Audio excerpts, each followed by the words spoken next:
Hello, my friends, and welcome to the garage of Metal Shop. And if you see, we can see the Cobra right there, and you can just barely see the Celine Ford Explorer there in the corner there. So, what are we looking at, and why are there two of them? So, I'll start with the story is that this one here, the Super Dusty, and it is a hammer tone green finished, and it's a sander grinder, although that one is only a sander that you guys can see, came to me for free.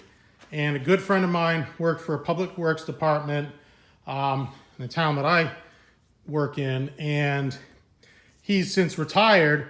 And I was in the shop, the garage the other day, and I saw this thing sitting on its side underneath a bench grinding table, and there's like literally a quarter of an inch of dust on it. So I texted my friend and I said, "Hey, what's going on with your old sander there?" And he's like, "Oh, that was a project that I had that I just wasn't interested in anymore. I just left it there." And I'm like, "Is it yours? Is it?" And he's like, "Oh yeah, it's still mine. If they give you a problem, just tell them I said you could have it." So I'm on, real good terms with the road agent there, the foreman. And I just gave him a call and said, "Hey, there's this thing." He didn't even know it was there. I said, "Anyway, I'm going to go and grab it." Cool. And the cool thing about that, my friend got that for free. I believe that someone threw that away. Public Works Department also encompasses the transfer station, and that's where my buddy used to get all kinds of good stuff. Have a Heart traps come to mind, all kinds of things that people would just throw away. And somebody threw that machine away. It works, okay? And now when I got to it, the three-prong plug was completely covered in corrosion. But I was like, I'm standing there and I'm like, oh, well, there's a bench grinder right here. So I put the cable, I put the prongs to the brush end of the bench grinder real gently, cleaned them off, plugged it in. I should have checked first because it was on. The machine has a on-off switch. It was on, fired right up. They still make blades. They still make sanding wheels for them, not wheels, belts, sanding belts, 42-inch sanding belts. I picked some up on Amazon, I think $14. Had them in a couple of days. So, I think I'm ready to go. And then in doing some research, I realized that, well, this one doesn't have the grinding attachment that was an option. And I'd really like to have that. So I start researching it. And, of course, a machine from the 70s, parts simply aren't available. I think I found the platen, the tray on eBay for one of these machines, different brands. I think the guy, once I put it in my watch list or whatever, I think he offered it to me on a cheap for $75 or something. Ridiculous. I didn't know anything about the brand of this machine, that hammer tone green. I assumed it was a Craftsman. You punch it up in the Craftsman, that's what pops up. And in doing my research, I'm like, okay, this thing, well, it's not only is it missing the grinding attachment, but it's missing the belt guard, and it's just not looking quite right. So I go back to the Public Works Department, and they have a fab table, and underneath is just tons and tons of scrap steel, and sitting under the table in all that scrap was the belt guard. Amazingly, this thing hadn't been cut up for scrap yet. It was just sitting there, like you see, collecting rust, collecting dust. And so this is a Grizzly. This is a Grizzly Industrial, and that company is still in business. And what this is an offshore, a Taiwanese probably copy from the 70s or early 80s copy of this machine, which is a Craftsman. But more about that in a little bit. So I go to, if you'll excuse me, I go to fit the cover on, and I notice that, and it does slide right on, if you line up the screws here that would hold the cover in place, you see the motor is not in the right place. Even if I'd wanted to assemble the grinder portion, it's not in the right place. And I was like, well, that's weird. That's not right. So these manuals are still available online for Grizzly. I look up the manual, and there's supposed to be a 30-inch belt. This belt is clearly too long. And I believe this motor is not original to this machine. All the pictures that I've seen of these Grizzly International sanders, the motor is painted the same color hammer tone green as the rest of the machine. And this is tough to see because it's covered in nastiness, but it's gray. It's kind of that industrial gray. Again, look up Amazon. I threw the parts manual. It's, like I said, it's supposed to have a 30-inch belt. This one's pretty loose. You can get the belts. I got the belt here in just a couple of days, but I still want the grinder attachment. That's just way too handy. And there are updated versions of this machine. Grizzly still makes one, and I'll insert a picture here.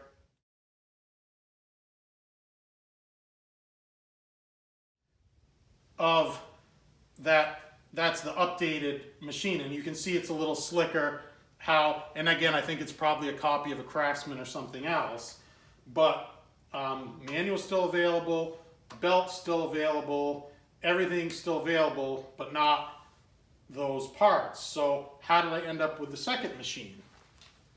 Well, I really wanted that grinder, so where do you go? I go to Facebook Marketplace, and I find this machine, and it's about 90 minutes away from me, for $75, which is what the guy was trying to charge me for one part of the grinder assembly. Now, it's tough to see closely. You've got the table, you've got the slide, so we're two parts. There's a bracket here, a cast iron bracket here and here, so we're up to 1, 2, 3, 4 parts. We've got the grinding wheel that I believe that just attaches to the motor there. So we're 1, 2, 3, 4, 5 parts, and this little guard here in the back, 6 that I need. And I got this entire machine. Now I did end up giving the guy just a little bit more money. Good, really good kid. I think he was not asking enough for it, and he was super, super accommodating. He agreed. He held the machine for me for 2 weeks. My family was going on vacation, and it took us within 15, 20 minutes of his house.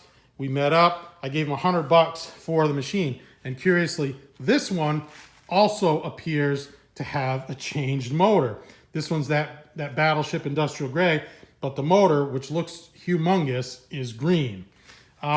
So maybe you guys can tell me, the guys that know more about tools than I do these motors routinely go bad and they have to be swapped out? That like a wear part, like an alternator or something like that? Because it certainly appears to me that both of these machines, and again, they're from the 70s, so they're could be, they're 50 plus years old, both have replaced motors. Anyway, so I picked that one up with the intentions of robbing the parts from it to move to this machine, but I don't know that they're going to work, and this machine's way nicer. It doesn't have a nice switch. This one has a nice switch underneath the table there, a nice on-off switch. This one has a switch built into the cable, and the original Craftsman, again, manuals are still available, had a switch built right onto the back of the motor that this one does not have. So what am I going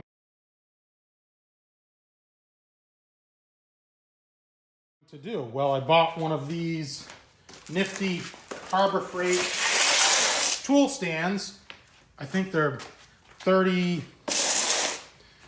not $35. I think they're $32.99 for a heavy duty tool stand. And I'm gonna put, this is gray. I'm gonna put this on tool stand and leave it out here in the garage. This one does need just a little bit of cleaning, and he had demonstrated on the Facebook Marketplace listing that it worked. There was a little video there. So I know that one works. Needs a little bit of cleanup. We're gonna clean that one up, and I think what I'm going to do, I may sell it, I may not. I'll probably buy another stand and put that one the green one, in the basement of the metal shop. Because I'm gonna use these I'm not a metal fabricator or anything, but for grinding small guitar parts, sanding and grinding parts with that belt. Now this one here has a removable, I don't know what you call that. You see that there? That comes out so that what you can do, like this one over here, excuse me again, doesn't have that, and you can, this on a spring, you can really use the belt to wrap around, and what they do is they show you, and guys who demonstrate these, there's a couple of videos online, nothing great, is shining up an old ball peen hammer, which has lots of curves and concave and convex shapes in it. So I kind of like that, but that is removable. So we are gonna get this one cleaned up. It's nasty. We're gonna get the proper belt installed, and I measured this one, but this one here between the pulleys is 12 inches, and this one here is 13¼ inches. So it clearly does not have the right belt on, and there is room to move that motor, but somebody did something to get by back in the day. They put a motor on it and just put a bigger belt on, and you know, Bob's your uncle, they were off to the races. So I've just been yammering on here. I am going to do a little bit of a, not a series, but I'm going to do a couple of tools. I have a really nice Delta Rockwell bandsaw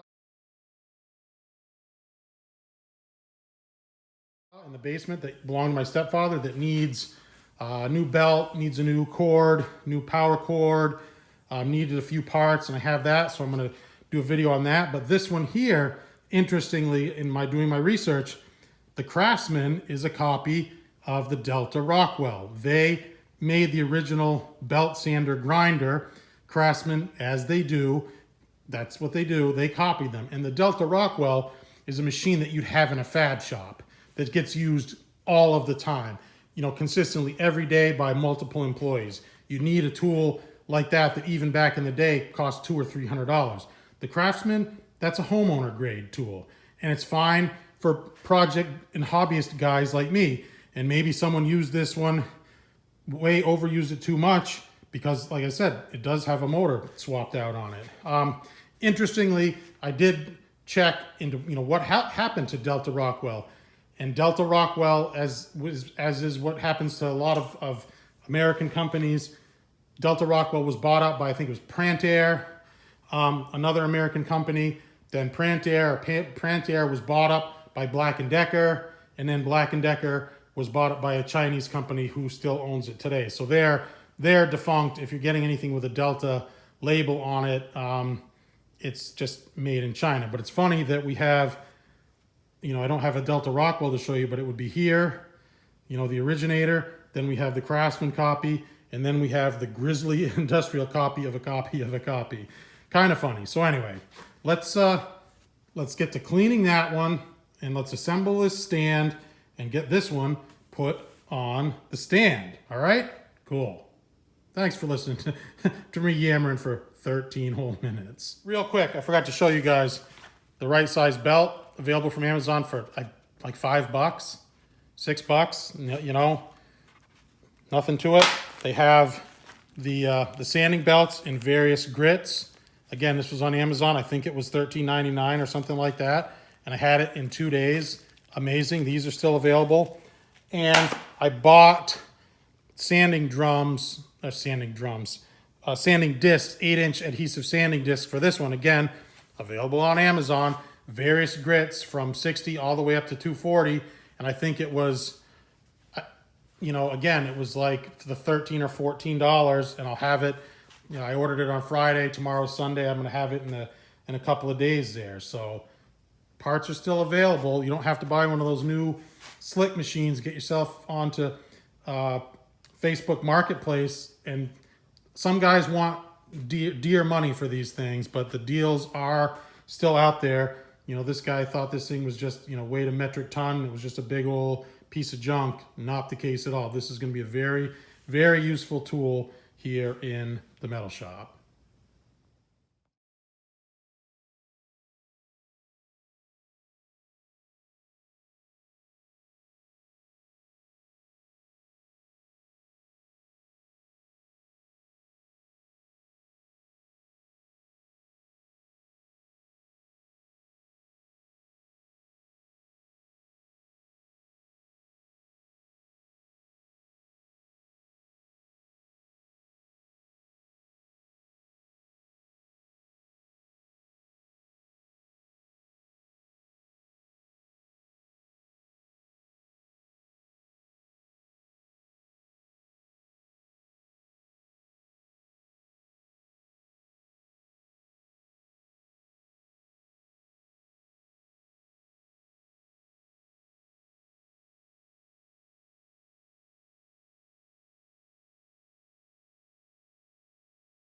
All right, well that was the assembly of the Harbor Freight 29-inch heavy-duty tool stand, branded Central Machinery. And I mean, you get what you paid for. It's $32.99. It gains all of its strength, obviously, through triangulation. And once you put it together, it's pretty strong. It's pretty stable. I don't like how the metal, these angles kind of bent. They kind of twisted a little bit when you finally bolted them into shape like this. They clearly show this piece, these cross braces go under these, otherwise you wouldn't know. There's the directions are terrible. There's literally a picture. The only instructions are put the rubber feet on, bolt the legs together. So you saw me measuring several times. So what you need to do is you need to figure out what your final dimensions are going to be, and then you have adjustment. These legs here have sliders. These legs here have sliders, which will obviously give you your width. I have the maximum. Those sander grinders, the sander grinder I'm going to put on top of here is a standard 10 by 18 inches. You could get 10 is the maximum width, and yeah, that's the 10 by 18 is the largest. You can adjust it. You can adjust it smaller. You can't make it any bigger than that. That's as big as it's going to be. And I measured the sander grinder before, knowing that it would fit on the stand. The other thing I measured is, if you want, we can take a real quick look over here. The sander grinder, the width between the bolts is about 15¼ inches, okay? So that's all well and good. That's all well and good on this brace, which has slots at 15¼ inches. I believe they're these slots right here, but on this side, it doesn't have, these pieces aren't the same. It doesn't have the same slots here. So I'm going to have to drill to mount the tool that I want on this. Not a huge deal. The other thing, there's no split washers for locking. I may actually even do this. I may just Amazon a bunch of Nylock nuts and swap them all out one at a time for the Nylock, because they'll never come apart. I could just use a little bit of Loctite. I have the blue Loctite stick, which I could put on there and cheap out that way. Anyways, I threw this together because I want to clean the Grizzly tool, and I was like, oh, well, I'll put the stand together and we'll throw it on top, and that way it'll provide me a nice surface to clean, so I don't have to do it on my hands and knees or be bending over to do it. So let's see if we can put this thing up there. Actually, the Grizzly is a lot lighter than the Craftsman, which tells you something. There, you can see that's a pretty perfect fit. And you know what I'm not seeing? Yeah, I mean, the holes aren't going to line up. I'm going to be drilling 4 holes, and I'm not going to put here, I'm not permanently mounting this one. Like I said, this is just for cleaning, so I'll just slide it to a set of the holes bolted down just for temporary. Hopefully the Craftsman, which is going to go up here, will fit better. So anyway, there is the assembly. Let's real quick, we'll go 5/16. I think those will fit. Maybe. Yep, nothing to it.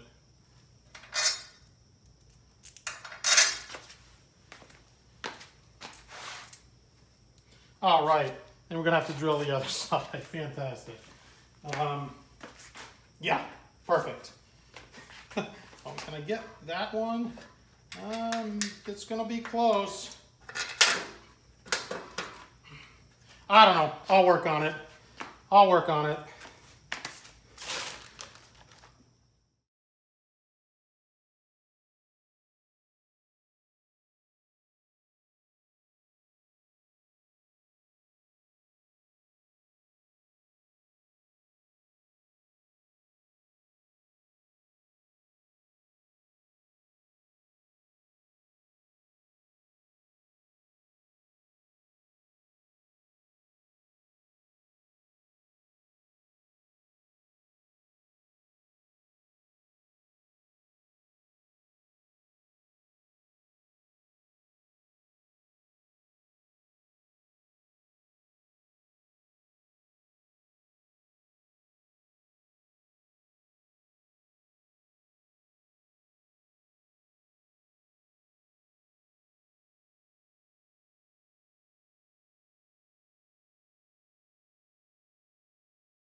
All right, well there, it doesn't look like it. My shop is extremely cluttered, but it's organized. I know where everything is. But I got a nice spot cleaned out there for the sander grinder. Works pretty good. I've used it for a handful of projects, some guitar stuff, some non-guitar stuff, and it works great. I'm very happy with it. These sticky round discs have a tendency to kind of want to peel off. I'm constantly pushing them back on. Just push it on before I want to use it, and it does seem to do the trick. You saw in the time lapse, I got the green one here all cleaned up, the Grizzly, and I have some plans for that one. I'm going to keep it for now. Do I have a need for two? No, not really, but I can leave this one here and and I'm far from a fabricator, but I've got a bench grinder, the drill press, some vices. I can hurt myself. There is one thing left to do, and gonna be tough to hold the camera. I don't have a tripod up here with one hand, so bear with me and we'll do some magic via editing. Right, and there we go. Just a cheapie reproduction Craftsman sticker from Amazon. I'd love if someone made a reproduction. There's guys out there that do reproductions of the exact label that would say Craftsman, sander grinder, and the little, the UL listings and the warnings on it. I'd love it if someone would make one of those for this, but I haven't been able to find one, and it's really not super duper important. So as always, my friends, thank you so much for watching. I appreciate you. If you watch this video to the end, a little divergence from the normal guitar working, but whenever I find a need for a tool, I don't have it, I generally go out and buy it just to have it on hand. And Craftsman stuff is great for me, Harbor Freight stuff. I'm just a, DIY type of homeowner guy. So yeah, the Harbor Freight stand and the Craftsman sander grinder does the trick for me. As always, like I said, truly do appreciate your support. Thanks for watching the end. Give me the thumbs up if you're so inclined. If you enjoyed this video, hit me up in the comments. Still respond to all my comments. Subscribe if you are new to the channel. All right, my friends, take care. There is going to be a part 2 for the Grizzly unit and what I have planned for that. So if you're interested in this type of content, stay tuned. All right, bye-bye.